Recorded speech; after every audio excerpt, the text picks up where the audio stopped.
Bienvenidos a La Herramienta, el programa sindical de AFEP.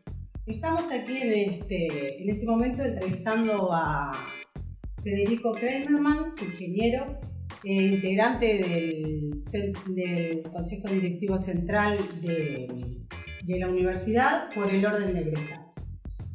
El movimiento Todos por Clínicas contra las PPP convoca para el martes 22 de noviembre a las 18 horas a una concentración y marcha desde la explanada de la universidad hasta la torre ejecutiva. Vamos a aprovechar en este momento a hacerle algunas preguntas al compañero Federico para saber, para aclarar algunos temas con respecto a la participación público-privada, con respecto al Hospital de Clínicas, la propuesta que hay de la obra de remodelación del hospital. Te planteo lo siguiente. ¿Qué representa el Hospital de Clínicas? ¿Cómo podrías explicar la importancia que tiene para nuestro país el hospital? Bueno, el Hospital de Clínicas, yo te lo puedo responder desde dos ángulos, digamos. El Hospital de Clínicas representa para la población un símbolo de lo que fue el avance de la salud pública en nuestro país y tiene hoy dos roles fundamentales. Primero que nada, es el hospital público más grande que atiende a más de 100.000 uruguayos por año del sector público y a su vez es el centro de formador de recursos humanos en salud para todo el sistema nacional integrado de salud público-privado. Es el centro por excelencia que tiene la Universidad de la República para formar tanto a los médicos, los enfermeros y todas las áreas, todas las carreras del área de la salud, las distintas tecnicaturas de la Escuela de Tecnología Médica y demás. Es además el centro de investigación clínica por excelencia también, como todo en la universidad, digamos, o sea, es donde se investiga por fuera de otros intereses que no sean los académicos y los del necesario desarrollo de la salud en nuestro país, basado justamente en la autonomía que tiene la universidad. La demostración de esa importancia es que cuando el Hospital de Clínicas hace ya más de 50 años se creó, ya las propias autoridades de la época no quisieron otorgarle independencia total, digamos, del Ministerio de Salud Pública y de la Administración de Salud, y no dárselo como tiene hoy, digamos, el estatuto de autónomo dentro de la órbita de la Facultad de Medicina. Sin embargo, ya con la movilización dada en aquella época, desde la facultad de los estudiantes de medicina y demás, se logró arrancar, digamos, al hospital de la esfera del poder político y colocarlo bajo la égida totalmente autónoma de la Universidad de la República. Bueno, hay actores que plantean que la participación público-privada es solamente una forma más de financiamiento. Incluso en el Consejo Directivo Central de la Universidad se comparó el mecanismo con el fideicomiso. Te planteamos la siguiente pregunta. ¿Qué características definen a las PPP y qué sabemos de experiencias similares en otros países? La PPP, la participación público-privada, es una forma más de financiamiento, pero dicho de esa manera es incorrecto, porque no es una forma inocua. Como que estamos ante un problema donde hay que elegir opciones todas iguales y vamos a elegir una más conveniente que otra. La participación público-privada está basada en lo que se llama y define la propia ley en Uruguay sobre el tema, en transferir el riesgo de realizar una obra a un inversor privado. Pero ese transferir el riesgo, explicado incluso por las propias autoridades del Ministerio de Economía y Finanzas, implica, y es donde reside la principal diferencia, y por eso no es una forma de financiamiento más, es una forma neutra de financiamiento, que el privado no viene y toma lo que uno licitó como una obra pública. Yo voy a construir tal edificio, preséntense, tengo un precio estimado, preséntense y voy a elegir la oferta más barata y que más se adapta a mis exigencias, sino que la PPP se basa en transferir el riesgo, que significa sobre todo que el privado, significa dos cosas, sobre todo que el privado diseña lo que se construye, interviene en qué se va a construir. Que no solamente en términos edilicios, por ejemplo, en el hospital estamos hablando de dónde ubico determinadas áreas, ¿no? Qué tamaño e importancia le doy a un área sobre otra, a las actividades anexas y demás, por un lado. Si bien hay que decir en claro, la universidad tiene su proyecto ya definido de dónde quiere, de qué forma quiere que tenga a su interna el hospital universitario. Durante toda la negociación que se dio entre enero y septiembre de este año, el Ministerio de Economía una y otra vez ha insistido en que ese proyecto no era viable en el mecanismo de PPP porque justamente está basado en dejarle las manos más libres al inversor privado que construya lo que le sea más redituable. ¿Verdad? Es decir que cuando nos dicen no se preocupen que la autonomía universitaria y la gestión de la salud no va a estar intervenida por un privado porque la ley de PPP dice que en la salud esto no se puede hacer, eso es una verdad a medias. Porque si bien va a seguir existiendo la comisión directiva del Hospital de Clínicas gobernando el día a día del hospital, ya con el diseño yo voy a marcar qué tipo de hospital quiero y hacia dónde, a qué modelo de salud apunto. Y eso es lo que este mecanismo deja en manos del inversor privado. Ahí reside la principal diferencia. Y con respecto a las experiencias similares en otros países. Las experiencias en otros países hay de varios tipos. Hay de participación público-privada en hospitales no universitarios. En muchos países no hay un hospital universitario, sobre todo en Europa, digamos, hay hospitales escuela, en todos los hospitales públicos se enseña la medicina, en otra carrera de la salud. En esos, sobre todo en España o en Inglaterra, la experiencia es negativa. Es de que los costos de la obra terminan siendo superiores y esa diferencia de costos termina siendo finalmente a través de los años trasladada a los usuarios. Esa es la experiencia. Distinto es igual el caso nuestro porque no estamos hablando de un hospital que pertenece a la esfera del Poder Ejecutivo, ¿no? Pero la experiencia más cercana sí ocurre en Brasil. En Brasil, una enorme cantidad de hospitales universitarios muy similares en el esquema al nuestro, las universidades federales que hay en Brasil, fueron reformados mediante el mecanismo de participación público-privada y las experiencias son sobre todo que se termina construyendo lo que el privado quiere, por lo que decía anteriormente. Sino, ¿qué pasa? Por lo que significa un hospital, imaginémonos como el hospital de clínicas en nuestro país, es muy difícil después que está iniciado el proceso, que ya llegó el inversor privado y dijo yo voy a poner plata, decirle que no a algo con el riesgo de que el privado diga, bueno, entonces si no es como yo lo quiero hacer, me voy. Y la presión ahí comienza a ser. Imagínense, iniciamos, está todo pronto, todos los quienes trabajan, médicos y no médicos en el hospital, ya imaginan cómo va a ser su próximo nivel de trabajo, y el privado pone una condición que nosotros queremos decirle que no. Creemos que es muy difícil decirle que no después, cuando es el único inversor posible, etcétera, etcétera. Esas son las experiencias que han habido en otros países. El privado después se queda con toda la potestad de tomar las decisiones. Bien.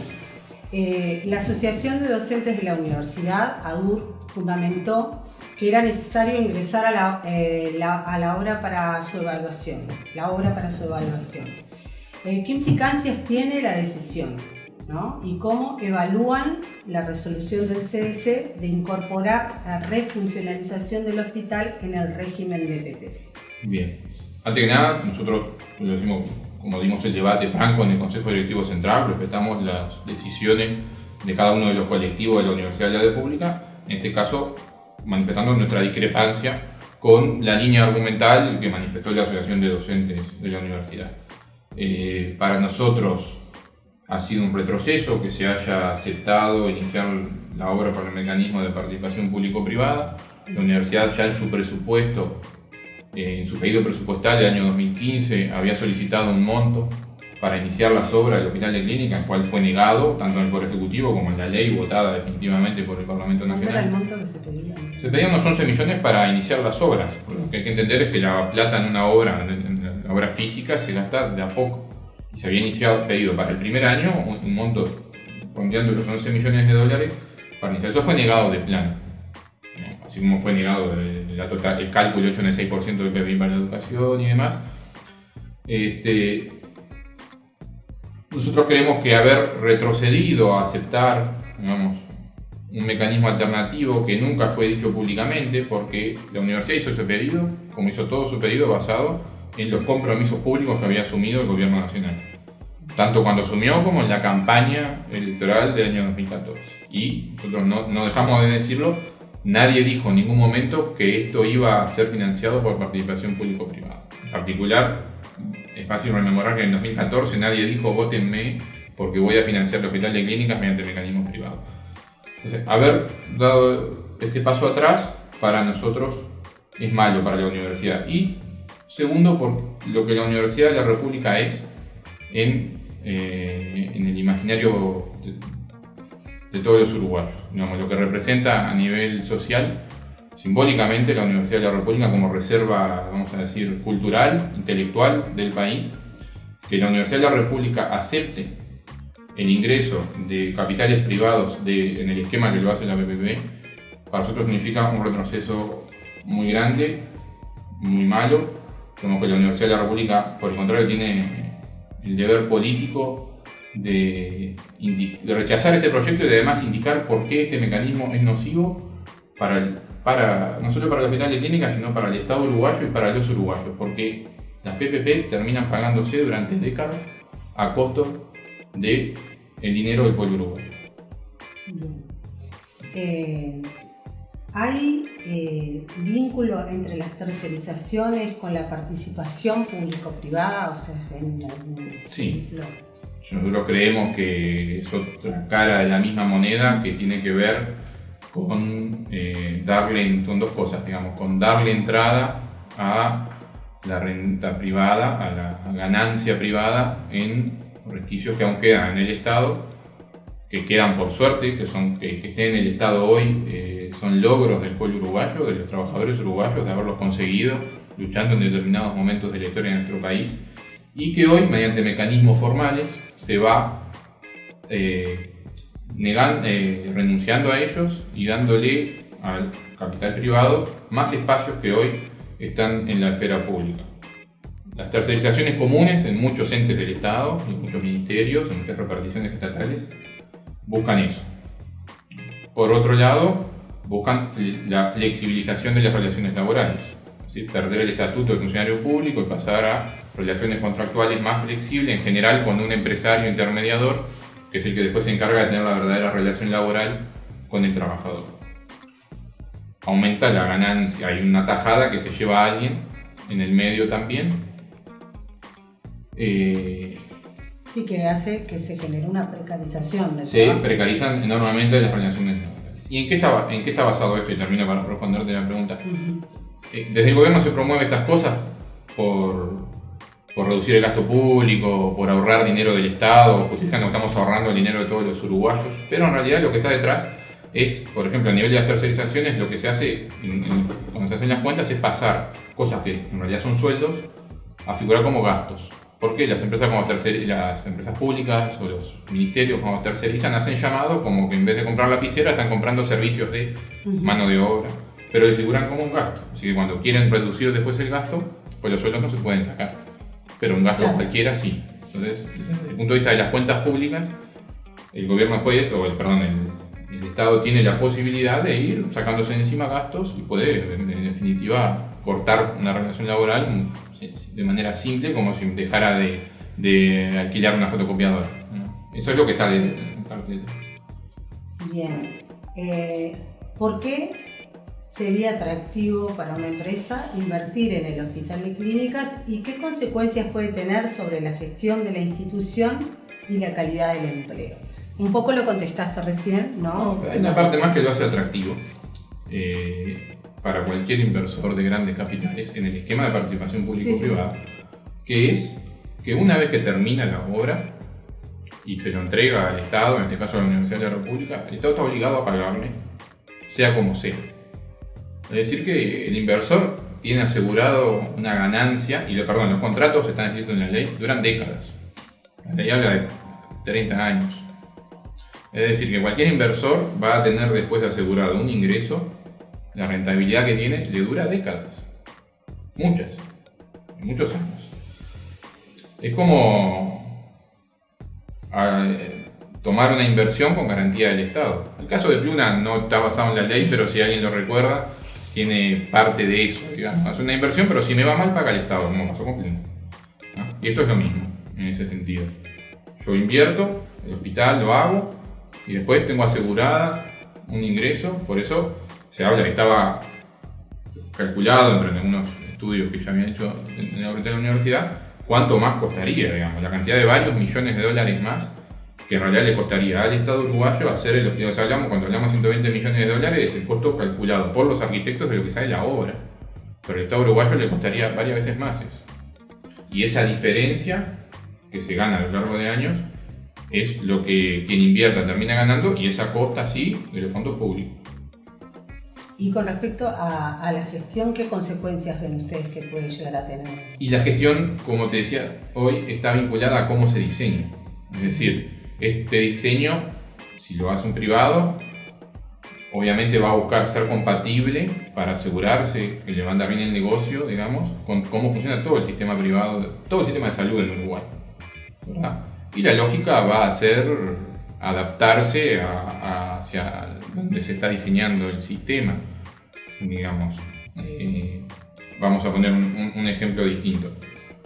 Hace poco salía la noticia denunciada en el Parlamento de los miles de dólares que gasta día a día la Administración de Salud Pública y del Servicio del Estado en alquilar camas de CTI a mutualistas privados, ¿no?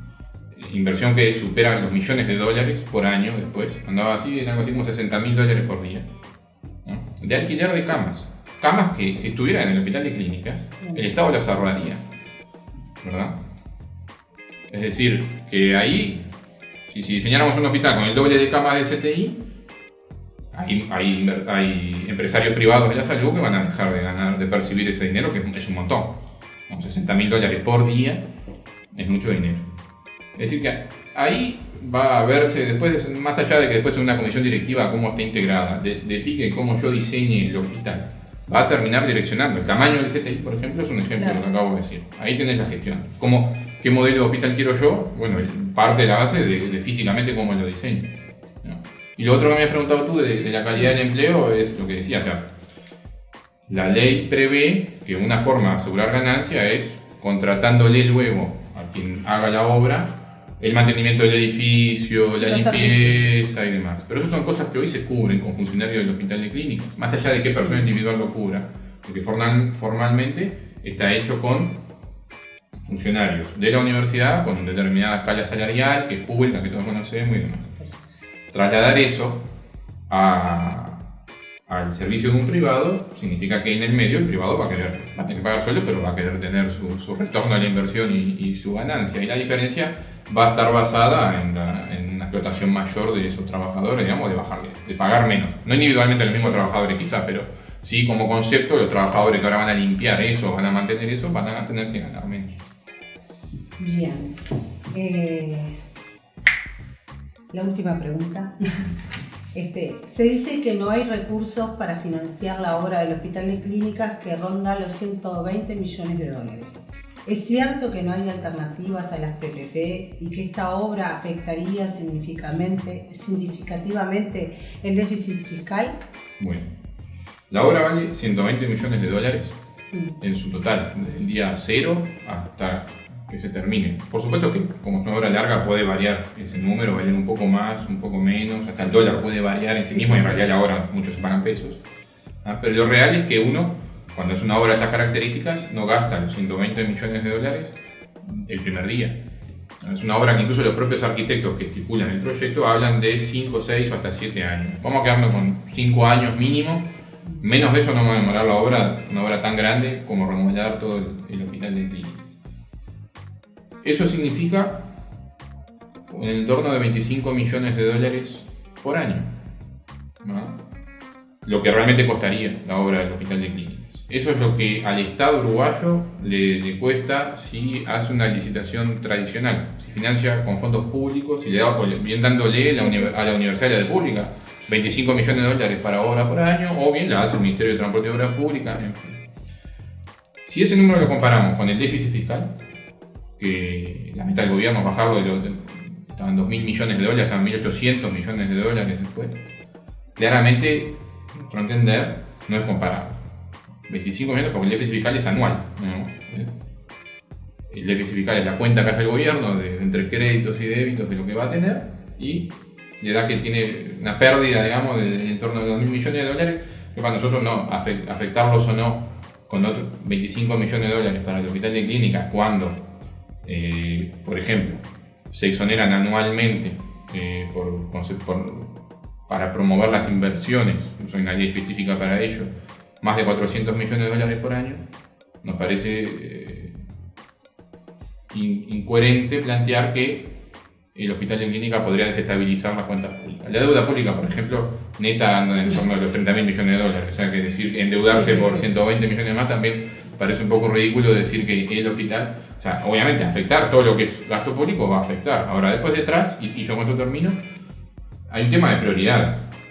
Es decir, sí, 25 millones de dólares, aunque sea un poquito, a las cuentas las van a afectar. Ahora, también hay otro montón de cosas que son públicamente conocidas, digamos, desde cuánto cuesta subsanar errores en ANCAP, o cuánto costó cerrar Pluna, o cuánto se exonera efectivamente de impuestos, que son muchas veces más de lo que vale el hospital de clínica, o esos 3 millones de dólares que hoy se le pagan al sector privado de salud, en algo que el público, si funcionara bien, podría hacerlo, muestran que de fondo es un problema de prioridades.